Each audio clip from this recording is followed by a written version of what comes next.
Alhamdulillah, Rabbil Alamin, assalamu alaikum wa rahmatullahi wa barakatuh. Mes honorables frères et sœurs, vous savez toutes et tous que l'être humain est créé faible et que combattre son âme, c'est un combat de tous les jours.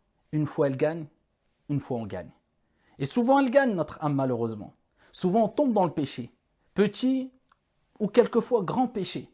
Souvent on regrette, souvent on se relève, souvent on retombe.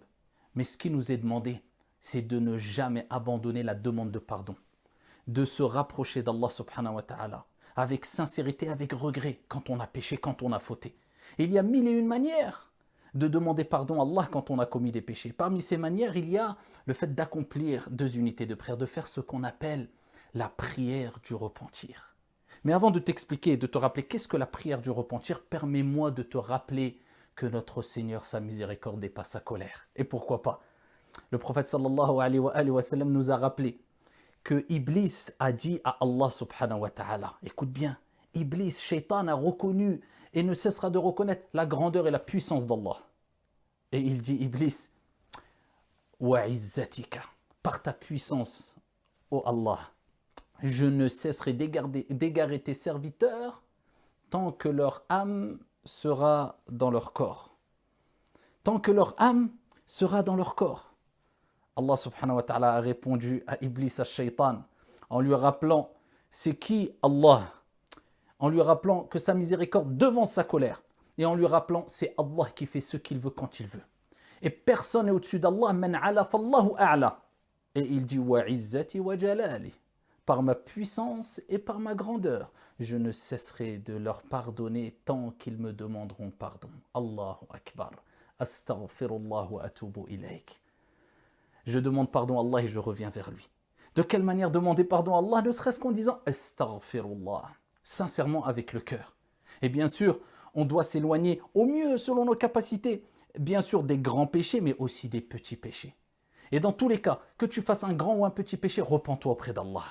Personne n'est infaillible. Et jusqu'à ton dernier souffle, demande pardon à Allah subhanahu wa ta'ala et il faut avoir une bonne opinion de ton Seigneur en étant persuadé que sa miséricorde devance sa colère, c'est-à-dire une bonne opinion d'Allah Azza wa Jal au moment de ta mort, de tes derniers instants de ta vie, tout au long de ta vie aussi d'ailleurs.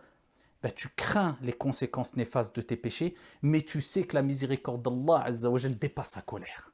Et ainsi tu seras dans le juste milieu. Eh bien, sache qu'il t'est demandé de te repentir chaque jour, surtout quand tu as commis des grands péchés. Comment on se repent? De manière générale, vous connaissez ici les conditions du repentir. Regretter ce qu'on a fait, avoir la ferme résolution de ne plus recommencer. Eh bien, si tu retombes encore, repens-toi encore une fois. Avoir la ferme résolution de ne plus recommencer, abandonner le péché dans lequel tu étais. Être sincère dans ton repentir. Demander pardon à Allah subhanahu wa ta'ala. Donc le repentir a des conditions. Et on peut se repentir de plusieurs manières, comme j'ai dit précédemment, ne serait-ce qu'en disant pardon, ya Allah, astaghfirullah, en levant ses mains, en regrettant dans son fort intérieur, en abandonnant le péché. Mais il y a une manière qui te permettra, insha'Allah tabaraka wa ta'ala, de te rapprocher plus rapidement et d'une manière beaucoup plus noble de ton Seigneur tabaraka wa ta'ala. Et voir, insha'Allah, tes péchés petits et grands être pardonné auprès de ton Seigneur tabaraka wa ta'ala. Si bien sûr tu as regretté, tu as abandonné le péché, tu as la ferme résolution de ne plus recommencer, mais de quelle manière? En accomplissant 2 rak'at. Le prophète sallallahu alayhi wa sallam a dit, toute personne qui accomplit bien au mieux ses ablutions, la condition de faire bien ses ablutions, tu as commis un péché, tu te dis bon, je vais faire bien mes ablutions. Voilà ce que dit le prophète alayhi salatu wa sallam. Toute personne qui, après avoir commis un péché, accomplit correctement, au mieux, avec excellence ses ablutions, puis fait 2 unités de prière dans la journée, surérogatoire. Mais toi, ton intention, c'est de te rapprocher d'Allah avec une œuvre de bien afin que Dieu te pardonne après que tu lui aies demandé pardon. Donc, à travers quoi? As-salat. Pourquoi? Parce qu'il est toujours bien de précéder ici un acte de faire précéder un acte d'adoration aimé par Allah subhanahu wa ta'ala avant de demander pardon à Allah Azza wa Jal. Le prophète me dit, toute personne qui, après avoir commis un péché, fait ses ablutions avec excellence, ensuite il accomplit 2 prières, et ensuite il demande pardon à Allah subhanahu wa ta'ala, Allah lui pardonnera. Allah. C'est pour cela qu'après la prière, ce qui relève de la sunna, dans toutes nos prières obligatoires, qu'est-ce qu'on dit quand on a fini le taslim, assalamu alaikum? On dit 3 fois, astaghfirullah, Astaghfirullah, astaghfirullah. Parce que c'est le moment le plus propice. C'est un des meilleurs moments pour demander pardon à Dieu, tout simplement parce que tu as fait précéder la demande de pardon par un acte d'adoration qui t'aura purifié, insha'Allah tabaraka wa ta'ala, à savoir l'acte d'adoration le plus important, le plus aimé auprès d'Allah, as-salah, la prière.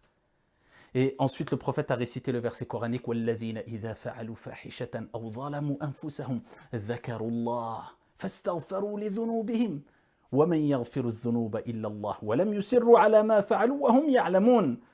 Et celles et ceux qui, après avoir commis un péché ou alors avoir porté préjudice à leur propre personne, se souviennent d'Allah subhanahu wa ta'ala et demandent pardon à Allah azza wa jal. فَاسْتَغْفَرُوا لِذُنُوبِهِمْ وَلَمْ يُصِرُّوا عَلَى مَا فَعَلُوا. Allah dit dans le Coran, et qui ne persistent pas sciemment dans ce qu'ils ont commis. Allah subhanahu wa ta'ala leur accorde son pardon et des jardins sous lesquels coulent les ruisseaux, le paradis. Donc voilà le hadith du prophète sallallahu alayhi wa sallam qui nous rappelle qu'il est important de faire 2 rak'at en ayant fait ses ablutions de manière excellente et demander pardon à la suite de ces 2 rak'at. Et pendant les 2 rak'at, pendant la prière aussi, c'est ce qu'on appelle la prière du repentir. Donc comme je vous ai dit précédemment, il y a 1001 manières de demander pardon à Allah subhanahu wa ta'ala, mais il est bon de demander pardon à Allah subhanahu wa ta'ala après avoir fait ces 2 unités de prière précédées par les ablutions accomplies avec excellence, comme le prophète sallallahu alayhi wa sallam nous l'a enseigné. N'oubliez jamais, man taba taba Allahu alayhi, celui qui se repent, Allah azza wa jal accepte son repentir et lui pardonne les péchés. Et malgré tous les péchés que tu as pu faire, eh bien sache qu'Allah interpelle les pécheurs dans le Coran en disant قُلْ يَا عِبَادِيَ الَّذِينَ أَسْرَفُوا عَلَى أَنفُسِهِمْ لَا تَقْنَطُوا مِنْ رَحْمَةِ اللَّهِ إِنَّ اللَّهَ يَغْفِرُ الذُّنُوبَ جَمِيعًا اللهم اغفر لنا. Allah, de par sa miséricorde et clémence, il nous dit, dis ô mes serviteurs. Il nous appelle ses serviteurs, bien qu'on a commis des péchés, qui avaient commis des excès à vos propres détriments. Ne désespérez pas de la miséricorde d'Allah. Allah pardonne tous les péchés. Il suffit de demander pardon à Allah en remplissant les conditions qu'Allah Azza wa Jal nous compte parmi ses serviteurs repentants qui reviennent à lui de jour comme de nuit jusqu'à notre dernier souffle. Amin ya Rabbal Alamin. Wassalamu alaikum wa rahmatullah.